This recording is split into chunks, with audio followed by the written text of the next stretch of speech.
esto, que mientras que en la actualidad hay una sobreexplotación mayormente de los cuerpos en Internet, en aparatos audiovisuales, pero el contacto físico se ha quedado totalmente olvidado y alejado.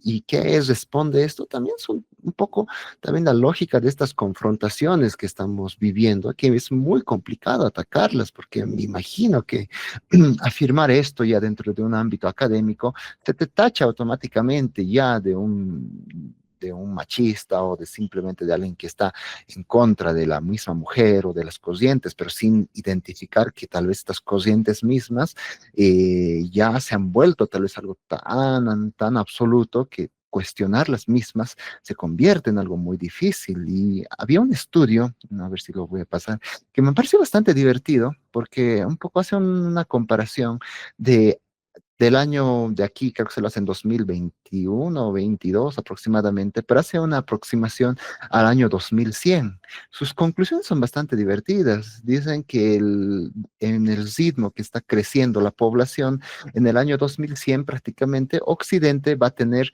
casi en un 97%, o sea, casi la totalidad de países de Occidente van a tener o sea, un menor número de nacimientos al de decesos que haya. O sea, efectivamente parecería que estamos en un orden decreciente en el tema de nacimientos y que los únicos países tal vez que no van a tener este efecto, sino al contrario van a tener una gran explotación natal, son países africanos y también esto en base a los números tal vez de migración, muchos de los países van a terminar adoptando habitantes de este continente un poco para un poco equilibrar este déficit de nacimientos. Más o menos me parece un poco ahí un tema bastante curioso que es uno lo tacharía de una teoría de la conspiración, pero para mí que el tiempo ha terminado, y más que el tiempo, los estudios han dado fe en esto, ya sean estudios estadísticos, análisis de los censos,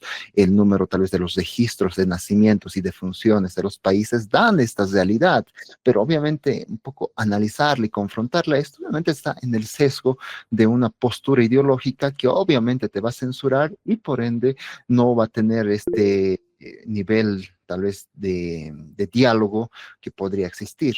Gracias.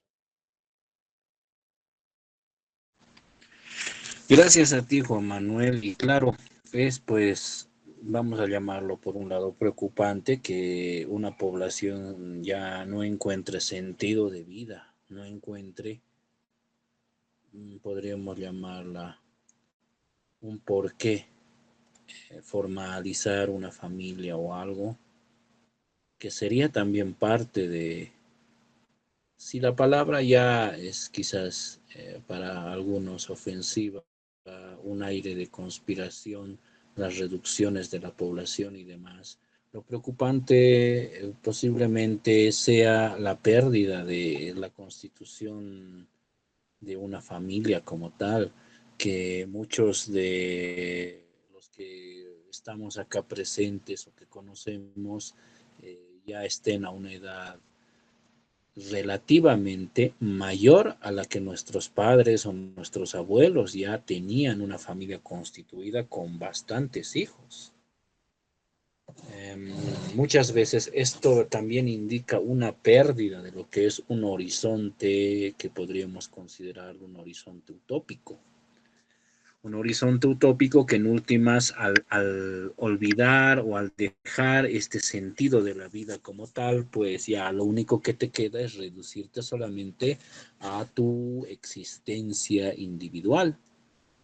En últimas esto entonces ya no tiene por qué ser más, diríamos, trascendente o algo, sino solamente dedicarse al disfrute, el hedonismo y demás, que por último te lleva a cuando ya estás más centrado en edad a otro tipo de reflexiones que en últimas ya no tienen ya nada que ver con esto que sobre todo los movimientos irracionalistas de la filosofía consideraban el sentido vital.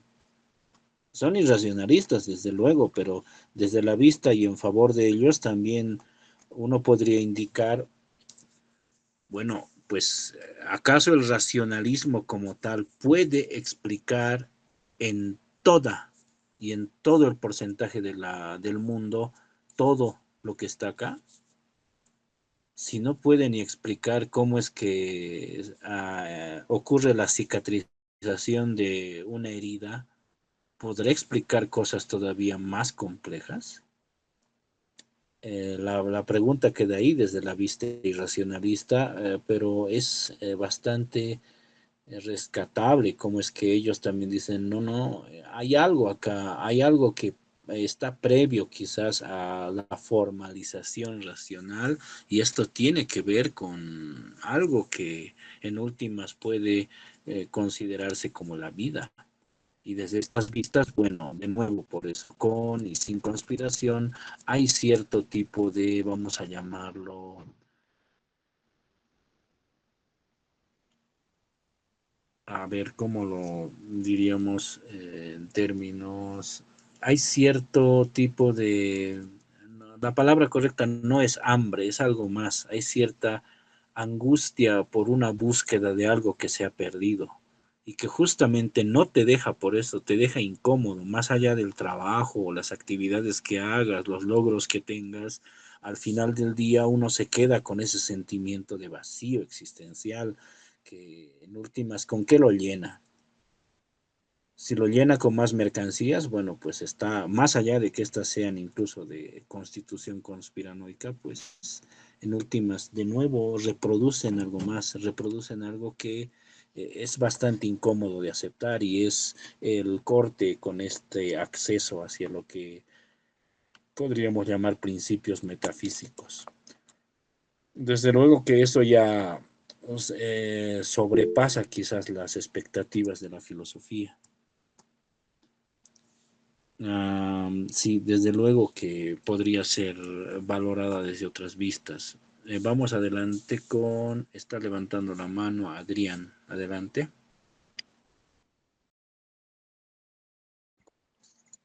Pues es un tema complicado.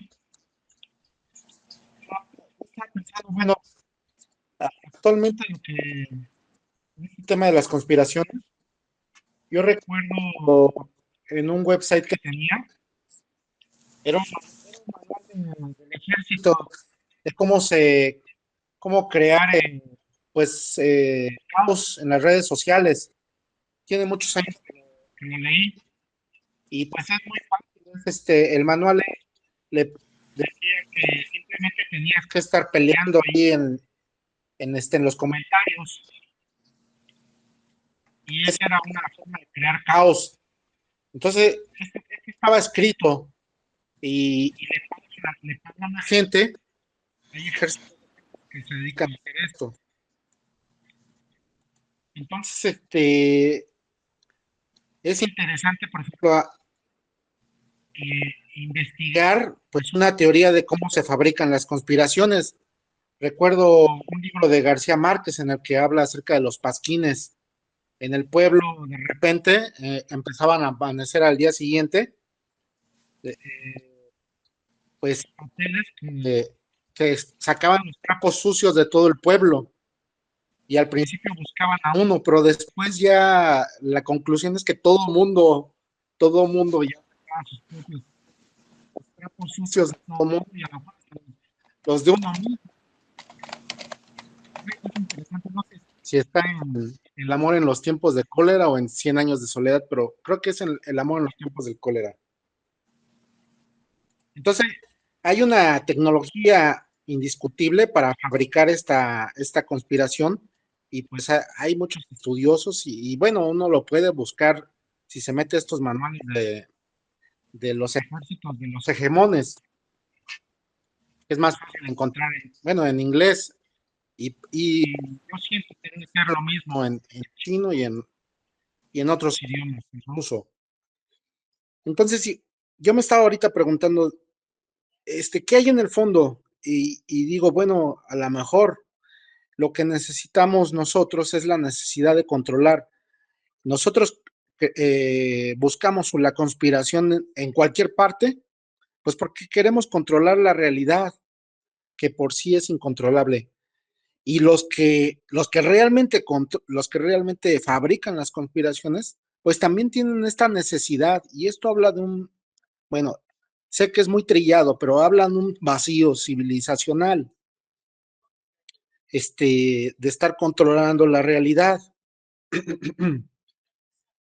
Y me entra la pregunta, este tema de controlar la realidad, a ver, aquí quiero problematizar, y ahora sí que aventar el buscapiés. En el mundo precolombino, ¿cómo lidiarían con esta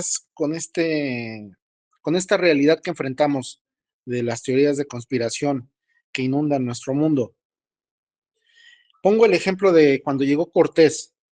Se le trató aquí de una manera fabulosa, a pesar de que pues, era una persona apestaba, nefasto, etcétera, y realizaba acciones, pues, contra natura.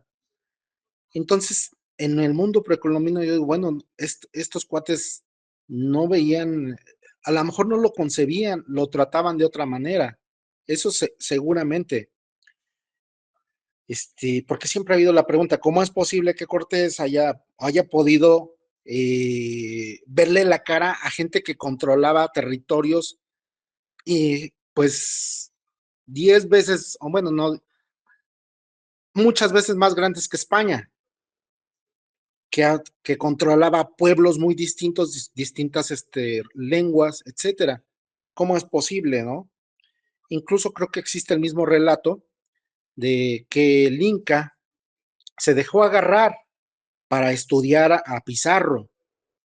Entonces, ¿cómo verían ellos esto? Más bien, ¿cómo lo lidiarían? Sí, bien, Adrián, gracias por a ver, la pregunta. Vamos a ver cómo. En primera instancia, hay que indicar que muchas de las conclusiones que supuestamente nos surgen son originales de nosotros. Estoy hablando de hoy por hoy, hoy en día, hoy o más tarde, alguna cosa que nos pueda surgir a modo de pregunta y también una adelantada respuesta, como esto de que cuando nos preguntamos ciertas cosas, nos preguntamos quizás en parte solamente por el control de la realidad. Hay que verlas también desde la línea de todo lo que es la educación y el tipo de mundo que nos han educado.